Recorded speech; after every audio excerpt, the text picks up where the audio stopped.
ఇప్పుడు గద్య భాగంలోని థర్డ్ లెసన్లోకి మనం వెళ్తున్నాము. సుహృద్భేద లెసన్ పేరు. నారాయణ పండిత రైటర్. టిట్టిబ దంపతి కదా అని మనం ఫస్ట్ ఇయర్లో నేర్చుకున్నాం కదా, అలాంటిదే ఇది కూడాను.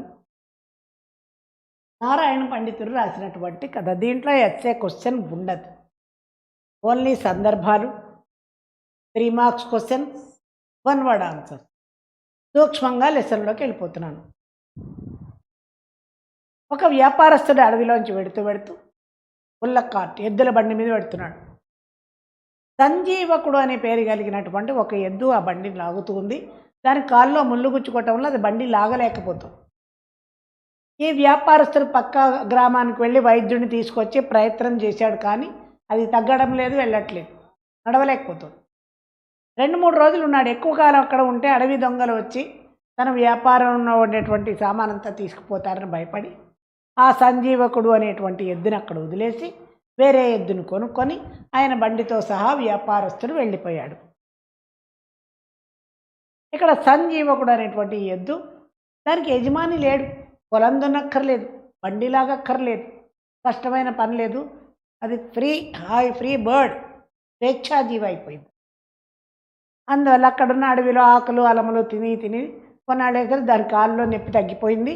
అది బాగా బలిసి ఒక రోజున ఖణేల్మని ఒక రంకె వేసి, ఆ రంకె ఎవరికి వినపడిందంటే యమునా నదీ తీరంలో నీళ్లు తాగుతున్నటువంటి పింగళకుడు అనేటువంటి సింహానికి వినపడింది.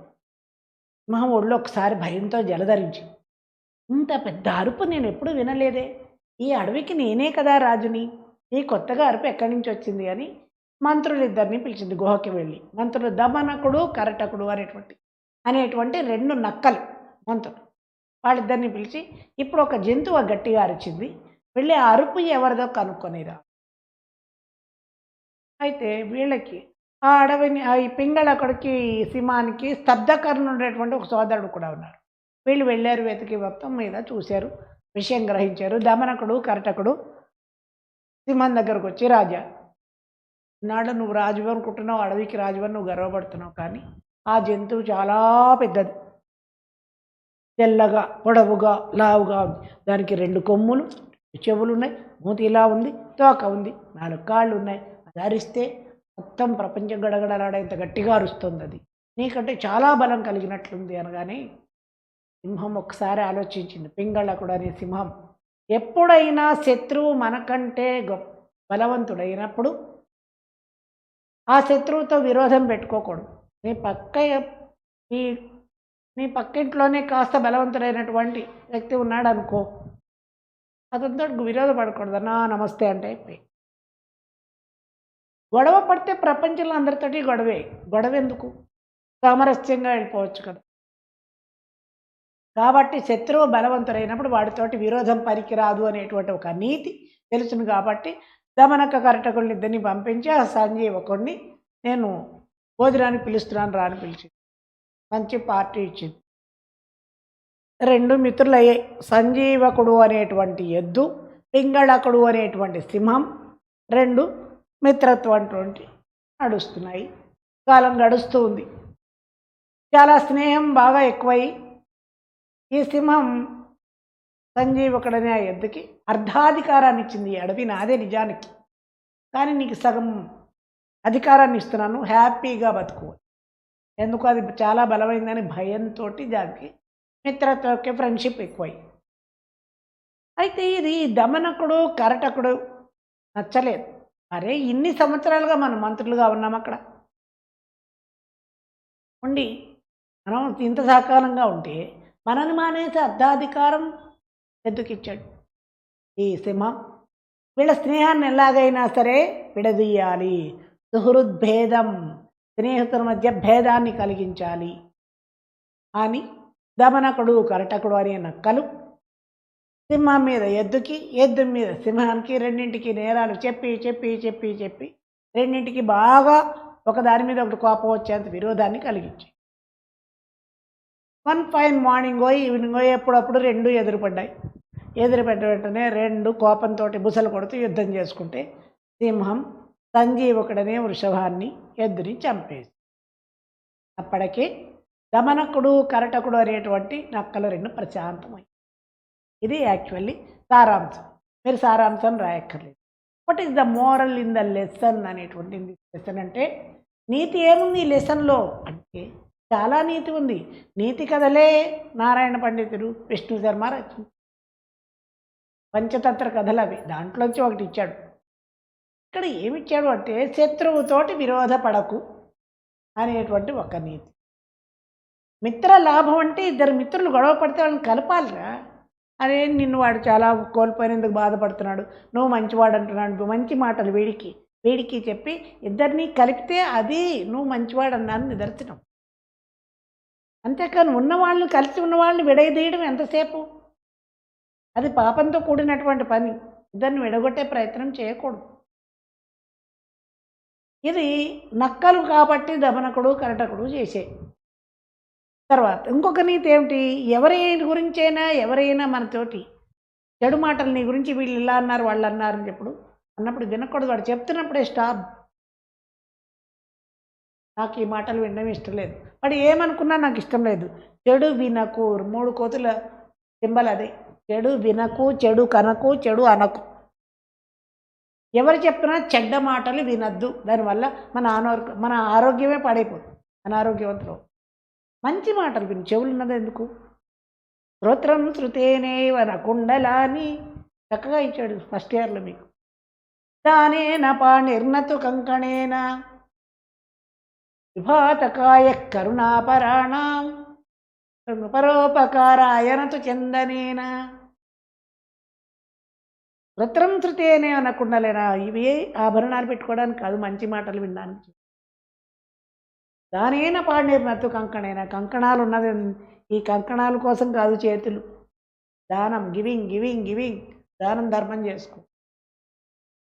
శరీరం ఇతరులకి సహకరించడానికి, అంతేకాని మన పెర్ఫ్యూమ్స్ అప్లై చేసుకోవడానికి కాదు. పరోపకారాయ, ఇతరులకు సహాయం చేయడానికే కాయము శరీరం అని. అలాగే ఎప్పుడైనా మంచి మాటలు ఏమినాడు చెరి వినద్దు. చెప్తున్నా కానీ నో, నువ్వు నాకేం చెప్పు, నేను వినను. అలా అన్నావు అనుకో, నువ్వు ఆరోగ్యంగా ఉంటావు, వాడిని మార్చిన వాడు అవుతావు. ఇక్కడ దమనకు మాటలు, కరటక దమనకుల మాటలు పింగళకుడు సంజీవకుడు వినడం వల్ల యుద్ధం జరిగింది. సంజీవకుడు ప్రాణాలు కోల్పోవడం అయింది. కాబట్టి ఇద్దరి మధ్య విరోధం తేవకు, చెడు మాటలు వినకు. సారాంశం అయితే నీతి అదే. దీంట్లో ఇంకా సందర్భాలు ఇచ్చాడు, ఒకసారి ఎక్స్ప్లెయిన్ చేస్తున్నాను. సంప్రతి వనమిదం అపూర్వ సత్వాధిష్ఠితం పబ్లిక్లో ఇస్తాడు వాడు పరిచయం. ఇదం వాక్యం సౌహృద్భేద ఇది పాఠ్యభాగాత్ స్వీకృతం. కవి నారాయణ పండిత, గ్రంథ హితోపదేశ. ఇది 3 సందర్భాలకి కామన్, అది అలాగే వస్తుంది. నెక్స్ట్, పింగళక నామ సింహ దమనక ప్రతి ఏవం అవదత్. సింహం దమనకుడితోటి, మంత్రితోటి అన్నటువంటి సందర్భం. భావం, భద్ర ఇదం అరణ్యం ఏకం అపూర్వం క్రూర మృగ బలశాలి ప్రవిశతి ఇది సింహావదత్. మంత్రిని పిలిచి, ఈ అరణ్యంలోకి చాలా బలం కలిగినటువంటి ఒక జంతువు ఏదో వచ్చింది, ఒకసారి వెళ్ళి ఎంక్వైరీ చేసుకురా ఎవరు అనేటువంటిది అని సింహం అన్న సందర్భం అది. నెక్స్ట్,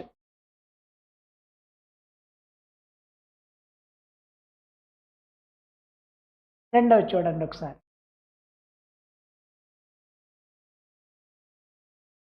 రైట్, సెకండ్ సందర్భం. మహానేవాసౌ దేవం ద్రష్టుమిచ్చతి. పబ్లిక్లో వాడిస్తాడు. పరిచయం, కవి పరిచయం మామూలే. సందర్భం, దమనక పింగళకో నామ సింహం ప్రతి ఏవం అవదత్. దమనకుడు సింహంతో అన్నటువంటి తత్వం. ఇందాక సింహం దమనకుడితో, ఇప్పుడు దమనకుడు సింహంతో అన్న సందర్భం. భావ, ప్రభు స పూర్వం క్రూరమృగ భవంతం ద్రష్టుం ఇచ్చతి ఇది దమనక అవదత్. కాబట్టి అదే ఆ క్రూరమృగాన్ని నువ్వు చూడాలి, అది నిన్ను చూడాలి, అది చాలా బలమైనటువంటిది అన్నటువంటి భావం. నెక్స్ట్, థర్డ్ వన్, కథమసౌ మాం జిఘాంసుర్జాతవ్య. పబ్లిక్లో ఇస్తాడు. కవి పరిచయం యాజ్ యూజువల్ అలాగే రాయాలి. సందర్భ సంజీవక నామ వృషభ దమనకం ప్రతి ఏవం అవదత్. ప్రతి ఏవం అవదత్ కామన్ వర్డ్. సంజీవకుడు అని పేరు కలిగిన వృషభం దమనకం ప్రతి నక్కతోటి అన్నటువంటి సందర్భం. భావ భోమిత్ర కథం అహం జ్ఞాతుం శక్యతే తత్ స పింగళక మాం హంతుమిచ్చతి ఇది వృషభ అవదత్. నీ దగ్గర వచ్చి నేను ఎలాగైనా చంపాలనుకుంటుంది సింహమా అని అనుకున్నప్పుడు సింహం నన్ను చంపడం ఎందుకు అనేటువంటి భావనలో మాట్లాడింది సంజీవకుడు అనేటువంటి ఎద్దు. 3 సందర్భాల్లోంచి ఒకటి చాలా ఖచ్చితంగా వచ్చేస్తుంది.